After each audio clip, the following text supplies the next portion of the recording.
Dünya чемпионатындағы алғашқы әрекеттерін жасамақшы. Қырғызстандық балбан бұл рет көк трико менен мынакей килем үстіне шықты. Бұға чейин жаштар арасында Асан Жанышевтың игіліктерін жақсы білесіздер. Мықты жиынтықтарды көрсетіп келді. Мына чоңдор арасында дағы ушул 87 кг салмақ шембірдікті көпке чейин туруктук кармайт деп ишенели. Бұға чейин 87 килограммда мына Атабек Казизбеков күрөшүп келген. Олимпиада ойындарында дагы катышты. Азия чемпионаттарында ийгилик жаратып келди. Эми дал ушул салмак категорияда алдыда дагы көп жылдар убакыт мыкты деңгээлде кармайт деп ишенели. Быйыл эле 2025 жылдын эсебинде эле Азиянын чемпиону болууга жетишти. 2025 жылы июнь айында анда Асан Жанышев өз жүрүшүндө жалпысынан 5 беттешти өткөрдү. Финалда Максат Сайлау аттуу казак балбанын утуп алды. Мындан тышкары Монголияда өткөн эл аралык мелдештерде чемпион болду. Бирок Албанияда өткөн рейтингдик мелдеште игиликсиз болуп калды. Биринчи беттешинде эле түрк балбанына жеңилген, бирок Мухитин Сарычечек болчу. Азыр башка түрк балбаны килемге чыкты. Азия чемпионатында да Асан Жанышев игиликсиз болуп калды. Чейлек финалда эле Шамил Олжаевке утулуп калды. Азыр эми өтө жакшы көрүнүш, ийгиликтүү аракетинен улам бизге Асан Жанышевка партер берди. Партерде иштеш керек. Бир упай жана Асан Жанышев ушул жерден өтөрүп кете алабы. Чоңдор арасындагы дүйнө чемпионатында дебют жасап жатат. Азамат таптак көтөрдү, эми жасаш керек. Асан Жанышев кармады, каршылашын жок. Андан ары ийгиликтүү чабуулга чыгып кете албады. Жана калыстын ышкырыгы жаңырды. Өкүнүчтүү. Жакшы бир мүмкүнчүлүк бар эле.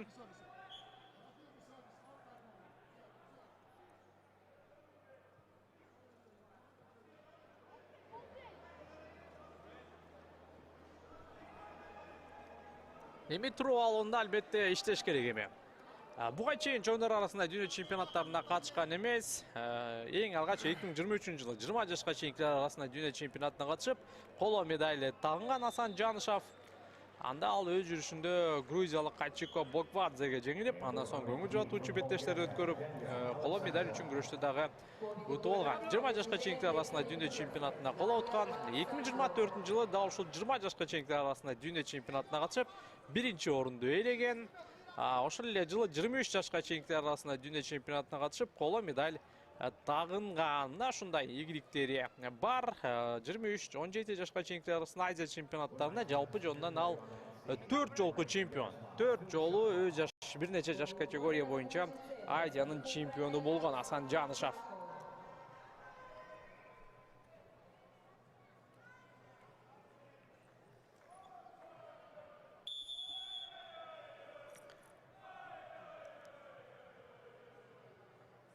Мына ошентип биринчи бөлүк соңуна келип жетти. Эмне деп жатат Туран Калиев? Жок, тилекке каршы бизге урууга мүмкүнчүлүк болбоду. Улуттук құрама команданын башка маштыруучусу. Ушул жерден көтөргөн дээрлик. Бирок караңыздарчы, букадай күчү бар Хасан Берк Килинич азыр эч нерсе кылбай койду.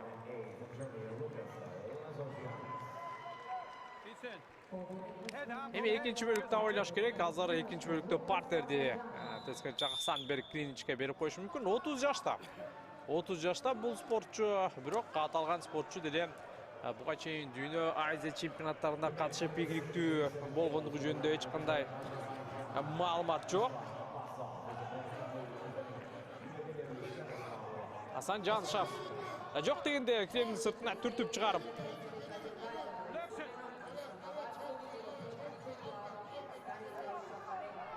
упай алууга аракет жасаса болот.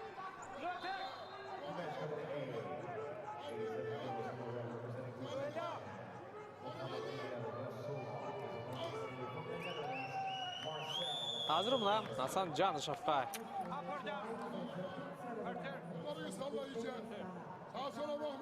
ескертүү. Эми көрсөтүш керек, ушул жерде коргонду. Бирок буга чейинки мына быйыл ушул турнирде кыргызстандык балбандар чындап партерде жакшы коргоно албай жатат. Эми Асан Жанышев ката кетирбеш керек.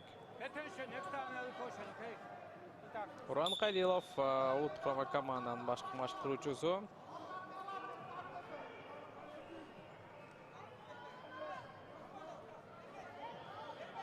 Бербеш керек азыр.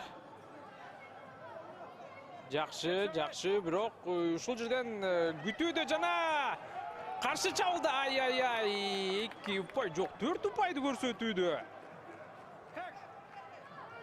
4 упайлыкка кеттүү деген суроо менимче утма дерлик жарым жартылай эле жасалгандай. Келиңиздер кайталоодон көрөлү. Ушул жерде атаандаштын белинен кармаганга мүмкүнчүлүгү бар эле. 5-1 урматтуу көрөрмандар. 1,5 мүнөт убакыт калды. Асан Жанышев эми күрөшүш керек. Ортолук айырма жакшы. 5-2. Мына ушундай таризде акырындап уланта бериш керек.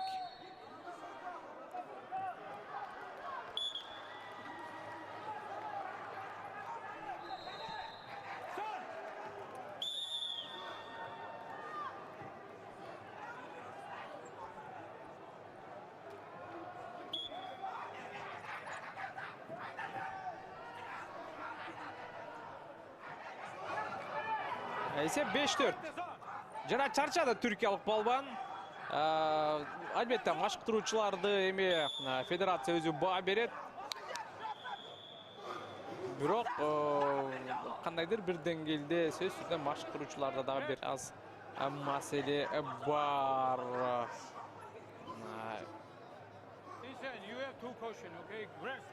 6-5 чарчады, иши бүттү.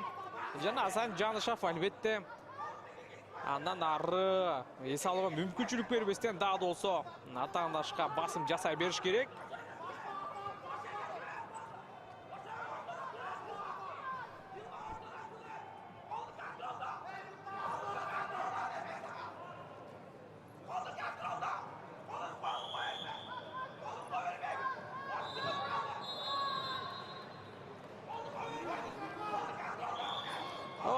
Секунда 2 эскертүү бар.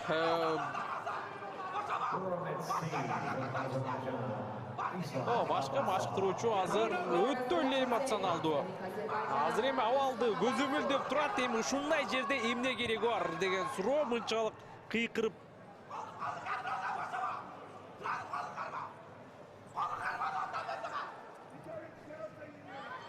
Акыркы секундалар.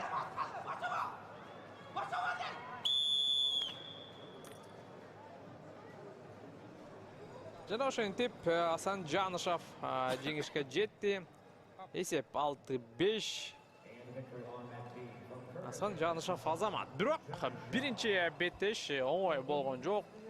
Дагы ушул партерде дагы болсо коргонууну жакшыртыш керек экендигин көрдүк.